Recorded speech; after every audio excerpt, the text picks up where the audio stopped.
جمال الوجود بذكر الإله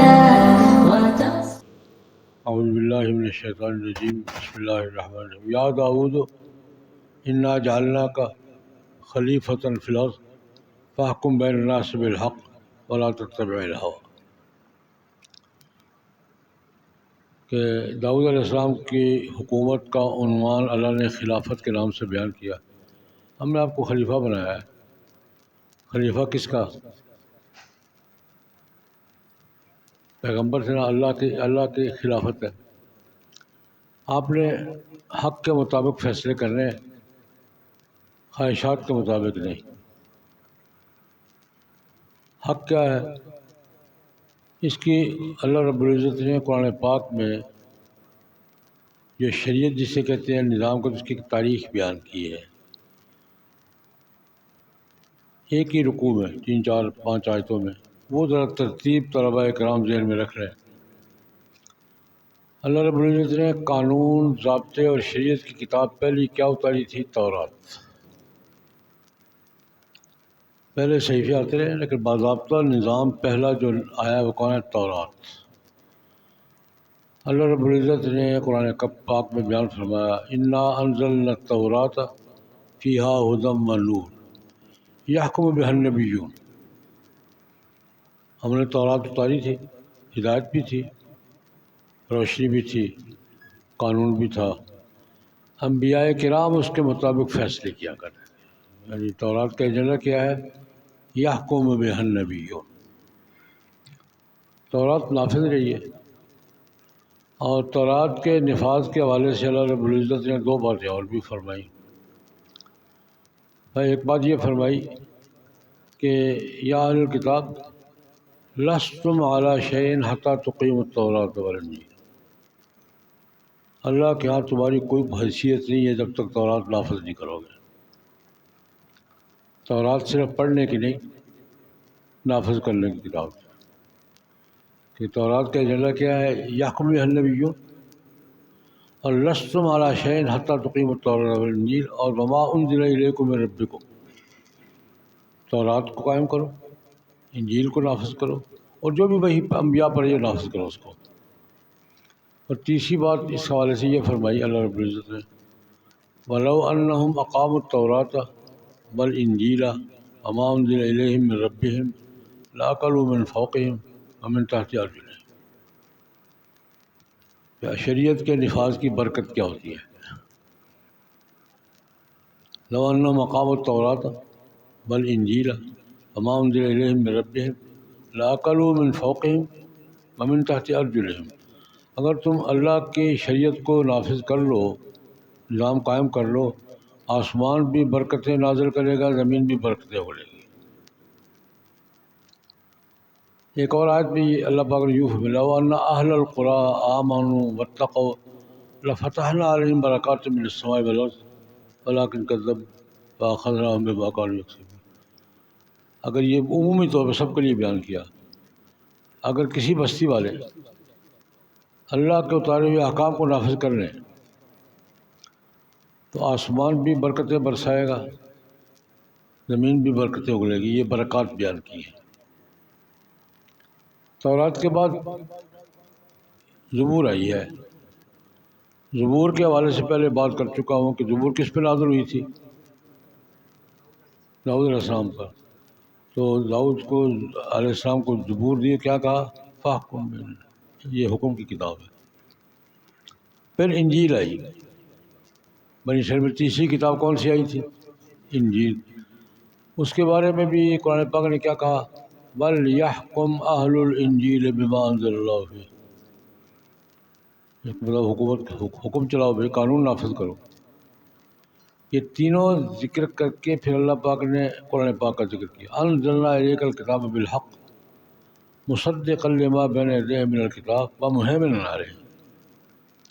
آخر میں ہم نے آپ پہ کتاب نازل کی ہے، پہلی کتابوں کی سچائیوں کی تصدیق کرتی ہے، اور پہلی کتابوں کی احکام کی حفاظت کرتی ہے۔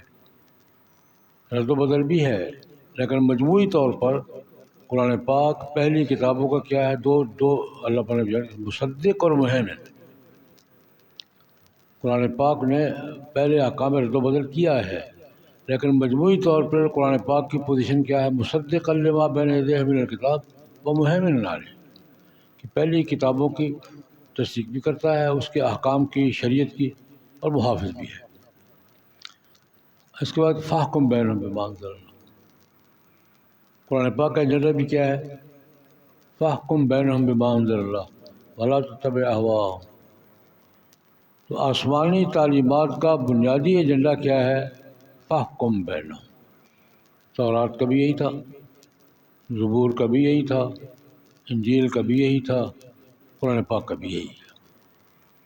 چنانچہ نبی کریم صلی اللہ علیہ وسلم نے مکہ مکرمہ میں تو کفار کا غلبہ تھا، مدینہ منورہ تشریف لائے ہیں تو امام تو حضور تشریف لائے، ریاست مدینہ قائم کی۔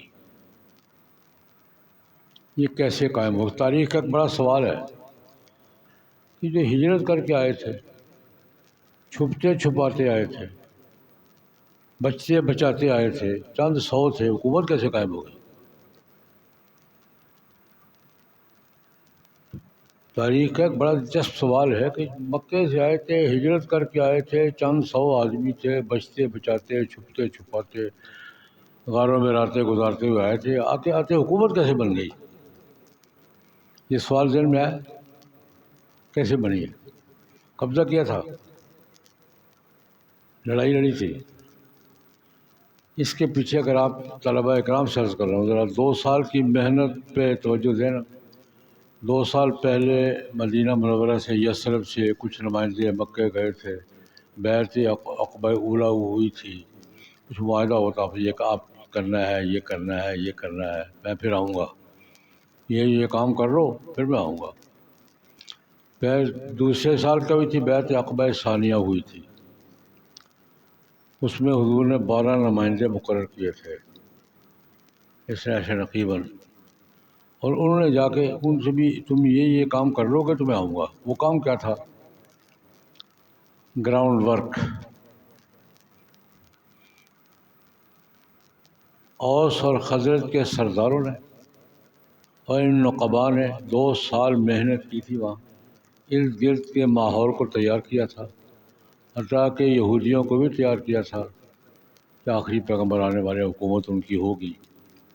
حضور کے آتے ہی معاہدہ ہوا، جس کو میثاق مدینہ کہتے ہیں، معاہدے کے ساتھ حکومت قائم ہو گئی ہے۔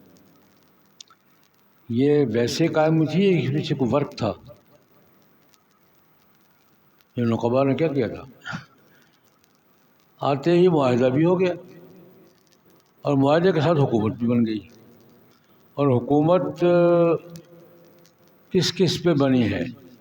یہودیوں نے تسلیم کی تھی یا نہیں کی تھی؟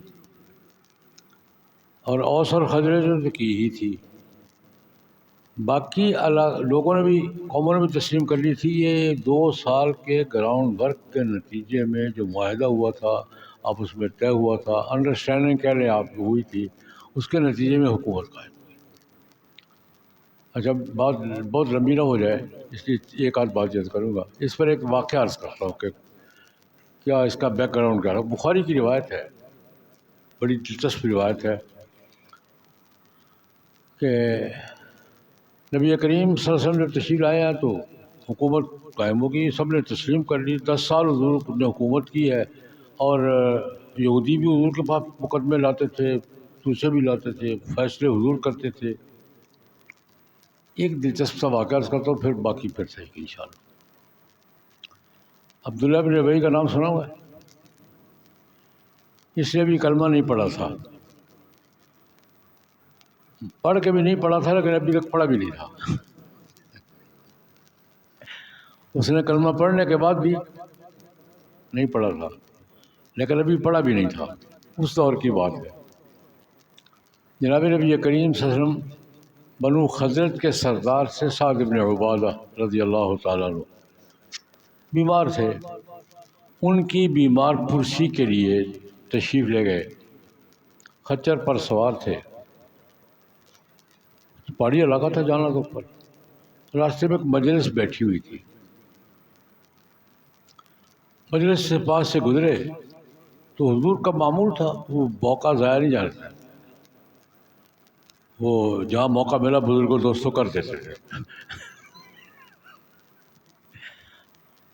صاحب گزر رہے ہیں صاحب، جہاں بھی موقع ملتا تھا نا تو بزرگوں دوستوں کر دیتے تھے. یہ حضور کی سنت مبارکہ ہے. پہلی بات تو یہ کہ گزرتے ہوئے خشک سالی تھی، بارش نہیں ہوئی تھی، دھول تھی. وہ خچر کے دوڑنے سے دھول اڑی تو مجمع پر پڑی. عبداللہ بن ابی بیٹھا ہوا تھا، اس نے ناک پہ رومال رکھا، چادر رکھی. وہ پرے ہو کے چلو یار، ہمارے ناک میں غبار کیوں اڑاتے ہو؟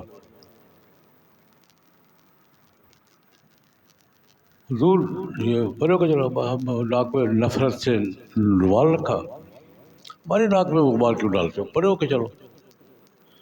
رسول اللہ سمجھا کے کھڑے ہو گئے اپنے معمول کے مطابق. قرآن پاک ضابط کا ذریعہ قرآن پاک تھا، قرآن پاک پڑھا، 2-4-10 آیتیں پڑھی. عبداللہ بن ابی نے کہا بھائی یا رجل، اس کا ترجمہ یہی ہے، وہ بھائی جو باتیں کر رہے ہو اچھی ہوں گی لیکن ہمارے آقا ہمیں تو تمہارے پاس جو ہے اس کو سلایا کرو، ہماری مجلس میں مت آیا کرو. اچھی باتیں کرتے ہو گے لیکن ہمارے آ کر سنانے کی کیا ضرورت ہے؟ جو تمہارے پاس ہے اس کو سناؤ. یہ عبداللہ بن ابی نے تنزن استحزان 2 باتیں کی. سامنے بھی عبداللہ ہی بیٹھے ہوئے تھے، عبداللہ بن رواحہ رضی اللہ تعالیٰ عنہ. انہوں نے کہا تو کون ہے روکنے والا؟ یا رسول اللہ تشریف بیان فرمائے، میں دیکھتا ہوں کون روکنے کو. اب بات شروع ہو گئی. اس سے آگے کیا ہوتا ہے پھر؟ اس نے روکا، اس نے کہا تو کون ہے؟ حضور فرمائیں کہ ہم سنیں گے. یا رسول اللہ فرمائیے، میں دیکھتا ہوں کیسے روکتا ہے. اور 2 عبداللہ لڑ پڑے آپس میں. 2 عبداللہ لڑے تو پھر عبداللہ کے ساتھ اور بھی تھے، وہ بھی لڑے آپس میں. حضور نے بڑی مشکل سے چپ کرایا. خدا کا مطلب بات سنو نہ سنو، آپس میں تو نہ لڑو نا. یہ تھوڑی دیر یہ منظر رہا. حضور تشریف لے گئے سعد بن عبادہ کے پاس رضی اللہ تعالیٰ عنہ. وہ خزرج کے سردار تھے اور عبداللہ بن ابی بھی خزرجی تھا، ان کے قبیلے کا تھا. حضور نے جا کے سلام دعا ہوئی تو شکایت کی کہ آپ کو پتہ چلا اس نے کیا کیا؟ ابو حباب اس کی کنیت تھے. ابو حباب نے کیا کیا پتہ چلا آپ کو؟ ان کا پتہ چل گیا ہے. یا رسول اللہ مہربانی فرمائیں، اگنور کر لیں، مٹی پاؤں، آپ اس کا نوٹس نہ لیں، اگنور کر لیں.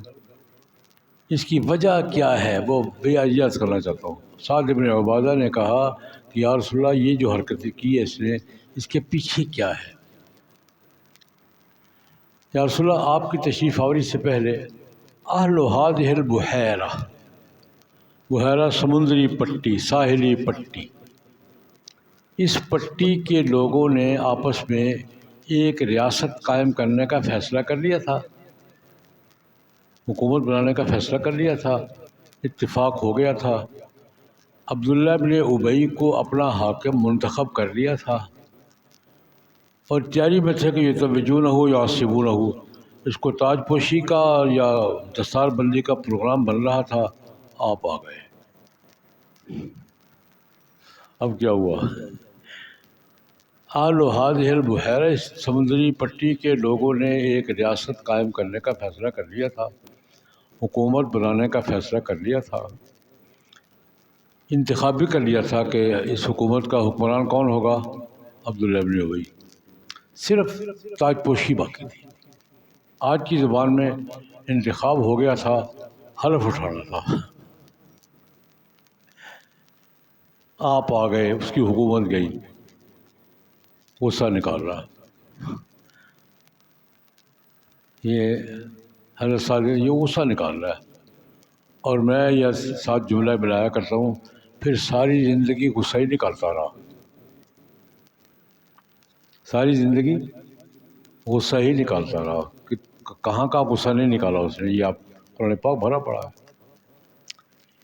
یہ جو بات میں اگلی عرض کرنا چاہتا ہوں کہ اہل هذه البحیرہ، ایک سمندری پٹی پر مدینہ سے لے کر یمبو تک یہ علاقہ ہے، کہیں نقشے پر دیکھ لیں۔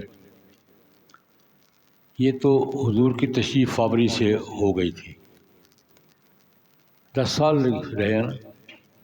10 سال کے بعد جب حضور کا وصال ہوا تو یہ ریاست بحیرہ پر تھی یا پورے جزیرۃ العرب پر تھی؟ جب آغاز ہوا تھا تو حکومت کہاں تھی؟ اہل هذه البحیرہ۔ اور جب 10 سال بعد حضور کا وصال ہوا ہے تو حکومت کہاں تھی؟ جزیرۃ العرب پورا، یمن بھی اس میں تھا، بحرین بھی تھا، نجد بھی تھا، نجران بھی تھا، پورا جزیرۃ العرب اس میں تھا۔ ایک بات اور کہ حکومتی خلافت کا مطلب کیا ہے؟ حضور جب تشریف لے گئے تو ایک بات فرما کے گئے، بخاری کی روایت ہے یہ بھی۔ ہمارے پہلے سسٹم یہ ہوتا تھا، کانت بنو اسرائیل تسوسہم الانبیاء، بنی اسرائیل کے نظام میں حکمرانی اور سیاست کون کیا کرتے تھے؟ انبیاء۔ کانت بنو اسرائیل تسوسہم الانبیاء، کلما ہلک نبی خلفہ نبی، ایک نبی تشریف لاتے اپنا کام کرتے چلے جاتے، دوسرا آ جاتا۔ وہ تو وہاں تو نبیوں کا ہزاروں نبی تھے، باپ نبی ہے، بیٹا نبی ہے، چاچا نبی ہے، بھتیجا نبی ہے، ماموں نبی ہے، بھانجا نبی ہے، تو سب ماحول ہی ایسا تھا، ایک نبی جاتا تھا دوسرا آ جاتا تھا۔ فرمایا ان لا نبی، میرے پاس نبی کو نہیں آنا، میرے بعد نبی کو نہیں آنا۔ تو اب سسٹم کیسے چلے گا؟ پہلے سسٹم کیا تھا؟ انبیاء سارا کام کرتے تھے، ایک نبی جاتا تھا دوسرا آ جاتا تھا، ساتھ ہی اعلان فرما دیا کہ میرے بعد نبی کو نہیں۔ تو سوال ذہن میں ہے کہ پھر یہ سسٹم کیسے چلے گا؟ بس یکون بعد یہ خلفاء، میرے بعد یہ کام خلیفے سنبھالیں گے، خلفاء سنبھالیں گے۔ یا رسول اللہ ماذا تأمرنا، ہمیں کیا، ہمارے لیے کیا آرڈر ہے؟ بھائی ان کی پیروی کرنی ہے، تم نے اتباع کرنی ہے۔ خلافت کا معنی نہیں ہے، انبیاء کا سلسلہ مکمل ہونے کے بعد دنیا میں معاشرے کی حکمرانی کس نے کرنی ہے؟ خلفاء نے۔ یہ حاکم نہیں ہے، خلیفہ ہیں۔ یہ بات آپ سمجھ رہے ہیں؟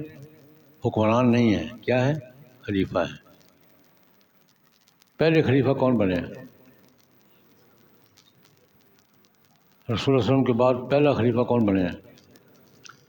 قبضہ کر کے بنے تھے، دعویٰ کیا تھا، کیا کیا تھا؟ خلافت کی بے سرس کرو۔ حضرت صدیق اکبر کی خلافت قائم ہوئی، پوری سنبھالی، پورا جزیرہ سنبھالا تھا، جو مخالف تھے لڑے بھی ان کے ساتھ۔ تو میرا ایک سوال یہ ہوتا ہے کہ یہ قبضہ کیا تھا یا دعویٰ بھی کیا تھا؟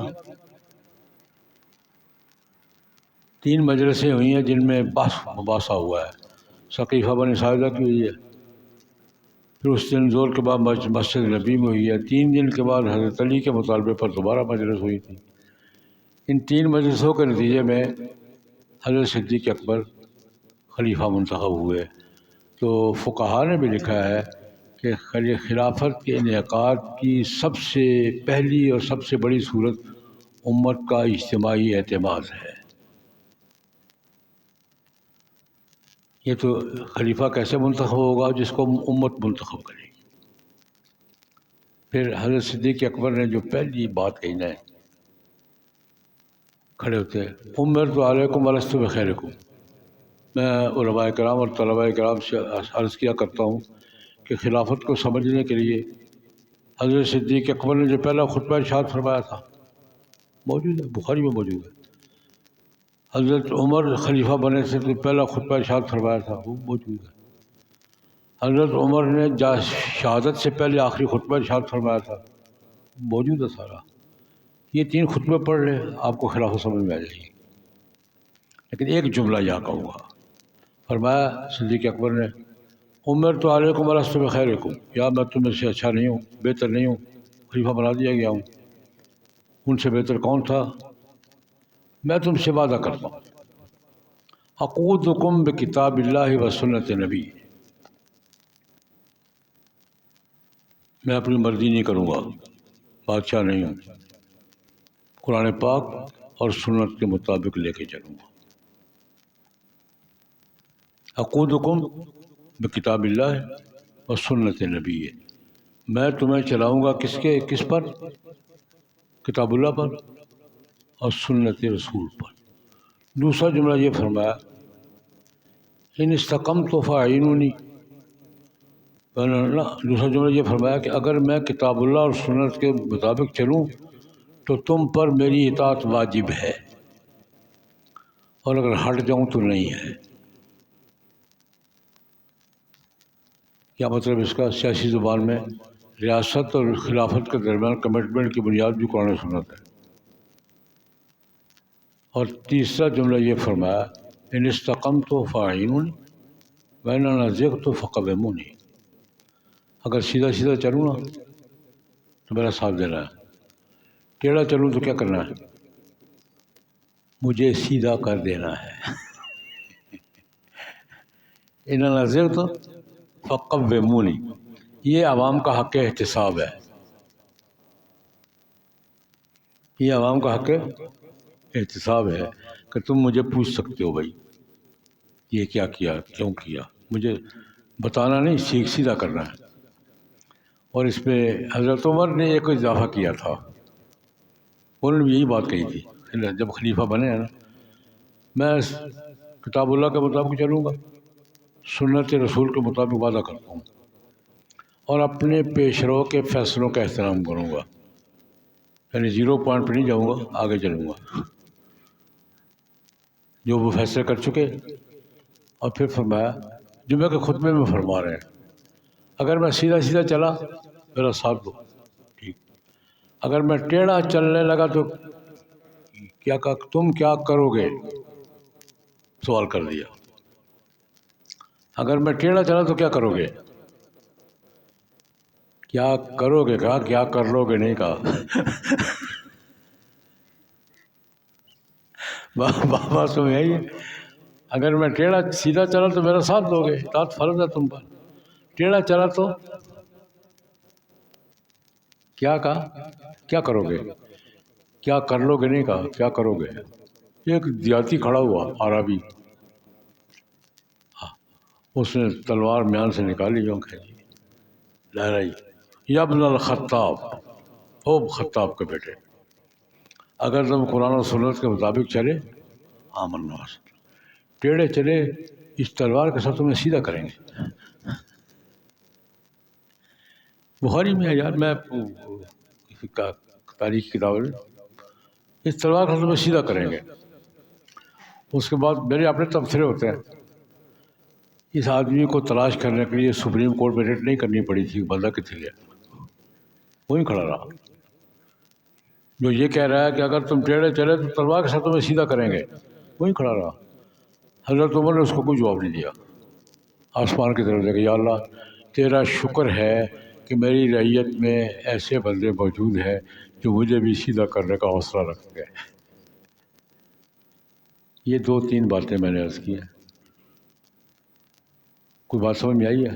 باقی باتیں پھر سے انشاءاللہ العزیز اللہ آتا رہتا ہوں کبھی کبھی۔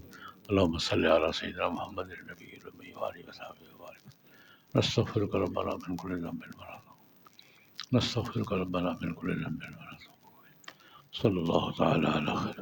میرے چھوٹے بھائی بڑے عالم تھے، مولانا عبدالقدوس قارن صاحب، نصرت العلوم کے 50 سال سے پڑھا رہے تھے، ان کا پچھلے جمعہ انتقال ہو گیا ہے۔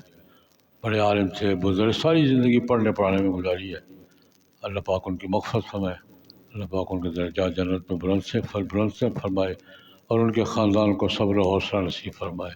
صلی اللہ تعالی علیہ وسلم۔